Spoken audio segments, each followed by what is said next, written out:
100 days reading campaign के तहत 9वें हफ्ते की सरगर्मी जमात तीसरी से पाँचवीं का ग्रुप और टॉपिक है नज़्म ख़वानी।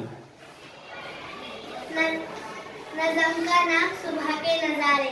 जागा है बूटा बूटा, चटका है गुंचा गुंचा, चमका है जर्रा जर्रा, रोशन है गोशा गोशा।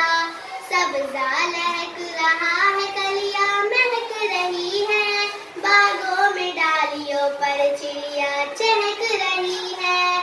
शबनम का हर चमन को आरसी दिखाना, पत्तों का फिर खुशी से तालियां बजाना। फूलों में नाज़गी है, कांटों में ताजगी है, हर दिल में एक खुशी है, हर समत रोशनी है। वादी पहाड़ जंगल हर एक जगमगाया, दरिया को जोश आया, साहिल भी गुनगुनाया।